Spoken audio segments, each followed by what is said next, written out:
In order to make the information that you get from a spectroscope useful, we need to take the wavelengths of light from their values as wavelengths into energy. So this screencast is going to show you how to do that. So we're going to focus on just the red wavelength of light. So we're going to focus on the 656 nanometer wavelength. So we have two equations. You have the C equals lambda nu equation. So what we're going to do with that is plug in, C is always that 3.00 times 10 to the 8th meters per second, equals to the 656 nanometers, and then times nu. I'm running out of room there. Now, first thing you should notice is these units don't match. So I have nanometers here and meters here. So I need to do a conversion. I'm going to come down here and do this. And I'm also going to rearrange the equation. So you can either plug the numbers in first or you can rearrange the variables first. So in order to get to the second equation, which is the one that relates energy, frequency is really what we need. So I'm going to solve this equation for frequency. So I'm going to divide both sides by lambda. And then I'm just going to plug my numbers in. So speed of light divided by the 656 nanometers, and I'm going to do a little bridge here. 1 nanometer is 10 to the negative 9th meters.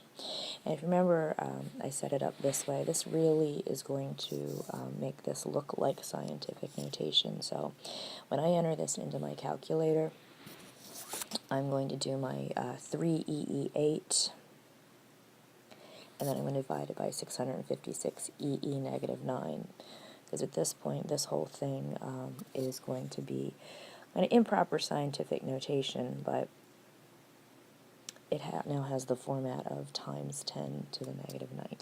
So it's just a little shortcut in getting your units to work out.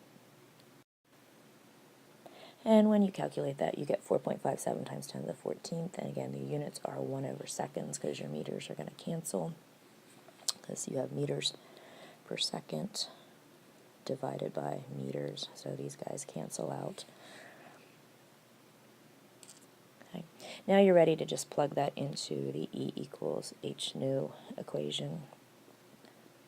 So again, Planck's constant 6.63, and again you don't need to know this, but you should have that in your notes. Joules times seconds times 4.57 times 10 to the 14th, 1 over seconds.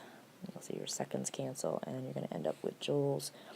And again, I left that whole quantity, 4.57 times 10 to the 14th, in my calculator, so then I just have to multiply it by 6.63 times 10 to the negative 34th, and then I've only rounded it once in my problem.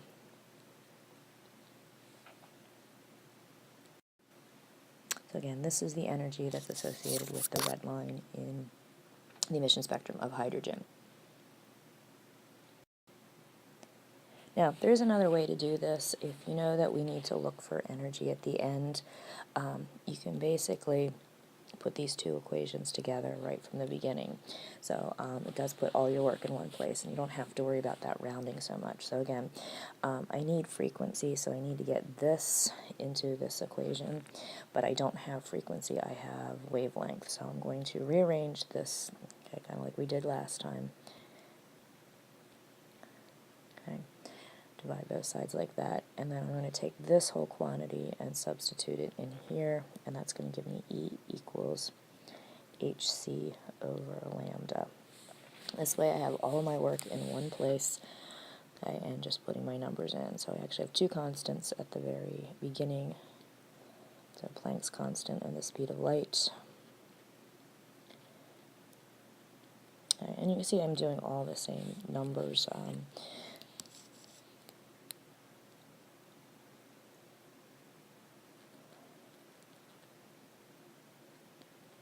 I'm still putting that nanometers to meters in.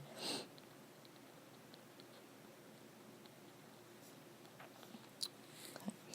Again, getting all my units to cancel, so my meters will cancel, my seconds will cancel, and you get the joule answer directly in this equation, and you'll get exactly the same thing, the 3.03 times 10 to the negative 19th. So I don't care if you use the multi-step method or you do the substitution method. As long as you're not rounding at individual steps, you'll get the right answer either way.